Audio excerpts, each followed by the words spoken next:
Nobody told these London flat owners this would happen, and now they are bleeding money every month with no escape. Flats are unsellable, life savings destroyed, and thousands are past the point of no return.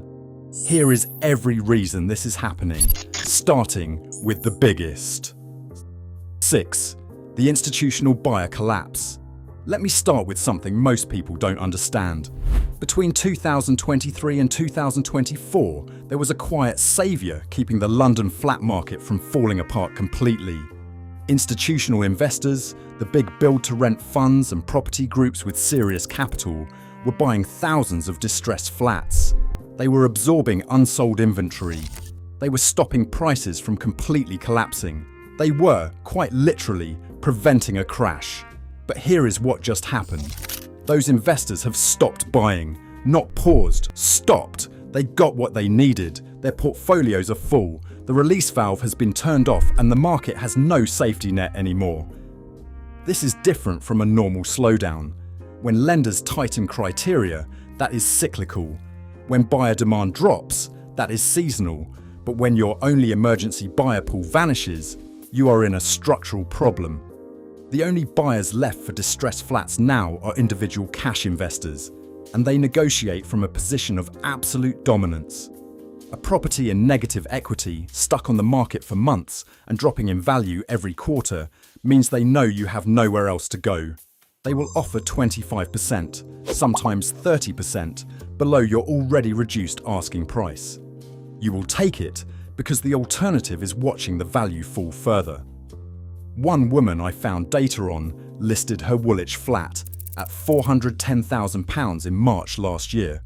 By February 2026, she had accepted £327,000. 11 months of watching her equity evaporate in real time, and she felt lucky because the sale completed. Hundreds in her postcode did not get that. Their sales simply fell through. 5. The building safety levy trap.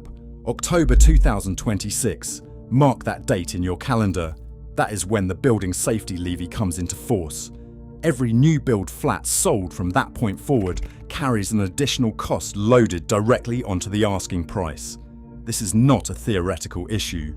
This is a concrete, measurable event that is about to widen the gap between new build and second-hand flats even further.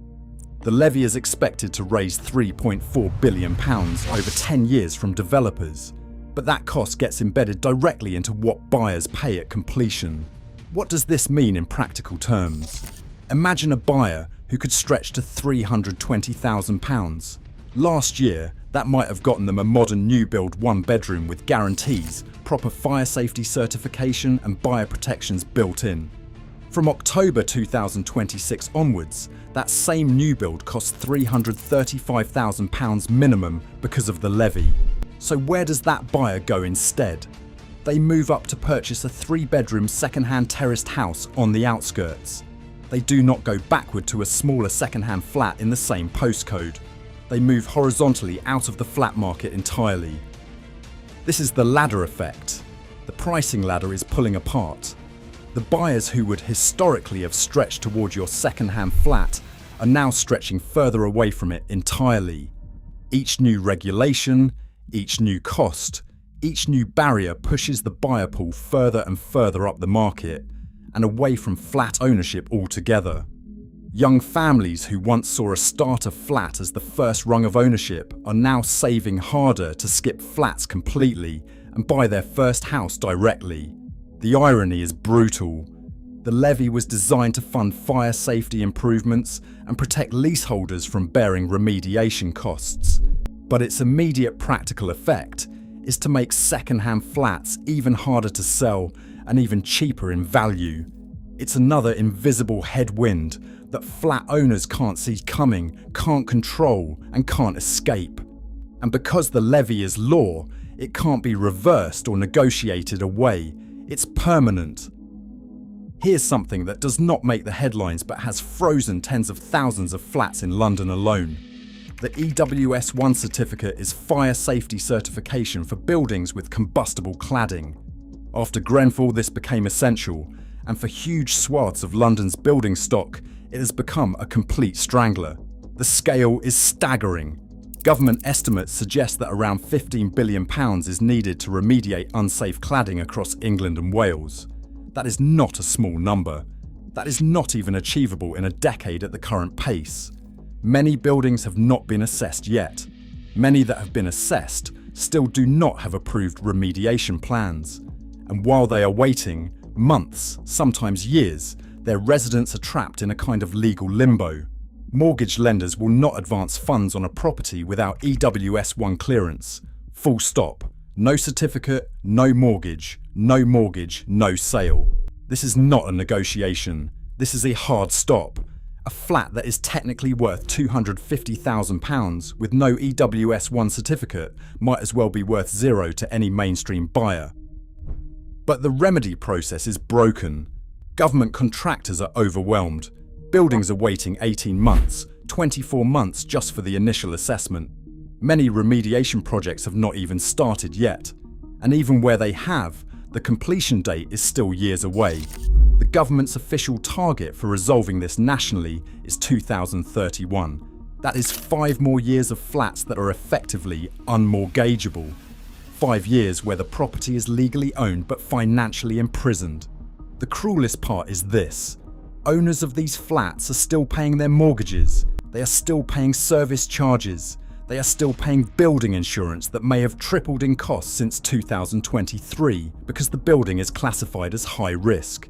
They are paying lender insurance because the property is technically considered unmortgageable. But they cannot sell. They cannot refinance. They cannot escape. They are trapped in a building that is legally unsafe and which they must continue to fund each month. 3. The ground rent escalation spiral. A lot of flat owners think ground rent is this quaint historical thing. A few quid a year, inherited from some 18th century land agreement, barely worth worrying about. Those people are about to get a unpleasant surprise when they try to sell. The government just announced a ground rent cap of £250 per year. That sounds like good news. And yes, eventually it will be. But here is the thing. It does not come into force until late 2028, possibly 2029. Until then, existing leases still have whatever escalation clauses they were written with. And some of those are absolutely brutal. Some ground rents double every 10 or 15 years. Some are linked to retail price index inflation and can easily double in 25 years. These are not edge cases. Government estimates suggest 770,000 to 900,000 leaseholders currently pay over £250 per year. Many pay substantially more. One flat owner's lease might have gone from £200 in 2010 to £400 today. It is set to double again in 4 years. Here is why this matters more than you think. Mortgage lenders have explicit criteria. They generally will not lend on properties where ground rent exceeds 0.1% of the property value. On a £250,000 flat, that means ground rent over £250 and your mainstream lending options start vanishing. Over £500, you are essentially unmortgageable through any major bank. Buyers know this, surveyors know this. When they see a lease with escalating ground rent already pushing £400 or £500, they do the math. They calculate what the rent will be in 20 years. They see an unmortgageable asset in 2040. They walk away. The seller often has to drop the price by 15, 20, sometimes 30% just to bring the ground rent issue within reasonable lending parameters. You cannot fix this easily. You cannot challenge it until the cap comes into force. You cannot refinance your way out of it. You are stuck holding an asset that is worth less and less every year, with no realistic path to exit, while your cost of ownership keeps climbing. The government says relief is coming in 2028. But between now and then, you are paying an ever-increasing proportion of your property as value in a cost you did not choose and cannot reduce. 2. The service charge spiral and the mortgage lender threshold. The Property Institute released data that sent shockwaves through the leasehold sector. Service charges have risen 41% between 2019 and 2024. The average leaseholder in the UK now pays £3,634 per year. In London, it is lower at around £2,800 on average. But in central London, in new builds with concierge, gym facilities and landscaped communal gardens, you are looking at £4,000 to £7,000 per year, minimum. And here is the truly toxic part. These charges go up every single year. Not because of inflation, not because actual services improved, just because the managing agent, the freeholder, and the building insurance company all decided it was time to increase revenue. Service charges have become less about maintaining the building and more about extracting wealth from residents. But the real trap is this. Lenders have introduced a rule that almost nobody outside the industry knows about. If a flat's annual service charge exceeds 1% of the property's value, major UK lenders will refuse to mortgage it. Not negotiate, refuse.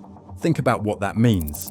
The average London service charge is £2,800. For a lender to accept that charge, the property needs to be valued at over £280,000. Sounds reasonable, right? But in a market where flat values are falling 4 to 5% a year, that calculation gets uglier very quickly. A flat worth £300,000 today might be worth £285,000 in 12 months. That breaches the threshold. The buyer pool shrinks. The price falls further. The charge, as a percentage of value, gets worse. Now imagine a new build in a premium complex with £5,000 a year in charges. For that to meet lending criteria, the flat needs to be worth over £500,000. In a falling market, that is almost impossible for many properties. Entire postcodes are moving from mortgageable to unmortgageable purely because the service charge burden has become too high relative to property values. And here is what makes it permanent. These service charges almost never fall. Even when building works are completed, when the reserve fund is topped up, when insurance costs stabilise, the charges stay high. They creep up. There is virtually no mechanism for bringing them back down. Owners are paying between £28,000 and £35,000 per year in total housing costs just to occupy a property whose value is falling. Take-home income from a £50,000 salary disappearing into a depreciating asset. And you cannot exit because lenders will not touch anything in your postcode anymore. 1. The mortgage prisoner trap and the fixed rate cliff.